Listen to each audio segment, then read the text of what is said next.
Okay, I'm just making this video hopefully as a solution to people who had the same problem as me, or are having the same problem as I had. I had well, still am, I'm using it to video me now, a Lumix GH5, and I bought a Ronin RS2 with a Raveneye, so it would track me. Anyway, on the GH4 it worked perfectly. Picture on my iPhone, I could control it from my iPhone, zoom in, up and down, and absolutely fantastic idea. Then I bought a GH5 Mark II. It just wouldn't work, just a complete grey screen, and I wanted to use this combination, but I found it impossible. I couldn't see what I was videoing with the GH5 when, you know, when you've got the camera slung down low, you can't see what's on the screen. So I needed a solution, and I really was racking my brains. Also, as it would happen, I had a slight problem with the Ronin. A couple of circumstances came together which sent me down the wrong track. And what happened is, when the first time I used my GH5, I wasn't using the Raveneye, but I had it all connected, and the camera overbalanced, and it started doing, you know, doing the funky chicken and ripped the leads out of the side of the Raveneye. When I tried it with the Raveneye, it wouldn't work. I was just getting a grey screen.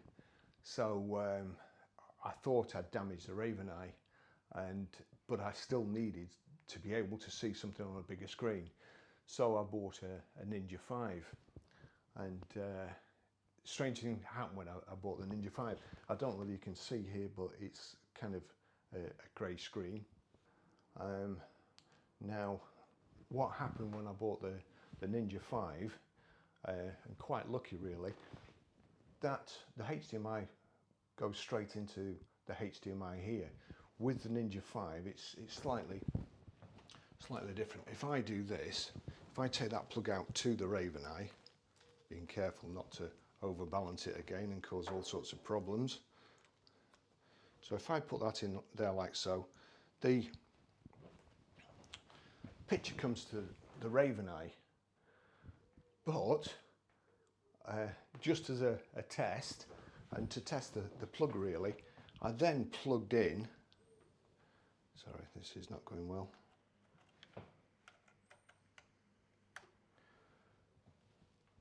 I then plugged in the Raveneye to my monitor, and lo and behold, it started working, which got me thinking. It works on the GH4 still, doesn't work on the GH5, so it must be something to do with the output. I then looked into the settings here, and the output, although it's 4K 60 frames a second going into there, the output from here is 2K, so it must be something to do with the output. And this is where I found the solution, and I hope it helps you, because honestly, I trawled the internet looking for videos. I saw one video where they said if he shot in manual, if he used his if he used his quick menus, C1, C2 and so on, it didn't work. However, if he put it back to manual, it did, and it just didn't make sense. So, as I say, after probably 3 days trawling through the internet, I then went back to the handbook, which is unheard of for me, to try and find a solution. So this is it. I'll just go back to the previous setup and take the Ninja 5 out of the equation. So if we undo this, take that out, and then put the HDMI and the mini HDMI going into the Raveneye there, you see it switched on, and of course it's gone off again here. So it's not working. So what we need to do now is go into the menu, and then we go to the settings here, onto settings, and then we're looking for, right at the bottom, there's like a little box with radio waves, whatever that is. You see there, in and out, HDMI record output. We go over to there, click on that, record output, and you'll see there down convert, that's set to 4K 30.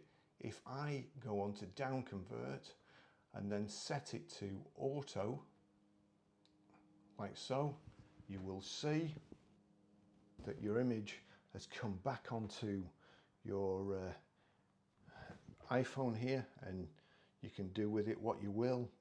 So as you can see, it's working there. Now also, that's on auto. If you go to 1080,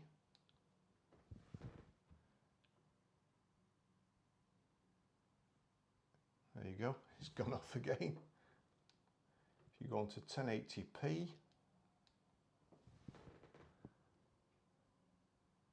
it works. So it's just a conflict between your camera's output and what the Raveneye will accept, and it's as simple as that. It had me baffled, it really did. I hope it helps. I hope you can sort your camera out too to get it to work. I looked all over. I even looked on the DJI site and the Panasonic Lumix site, and just couldn't find a solution anywhere. And it was after I spent £880 on a Ninja 5 to solve the problem. It did solve the problem, and it helped me solve the problem, how to get my iPhone working again. And to be fair, it wasn't wasted. This is brilliant. You should get a Ninja 5. And also, if you do get a Ninja 5, what I find now, I can use the Ninja 5 as a screen, and then when I'm videoing a car, I can kind of walk away and control the camera from my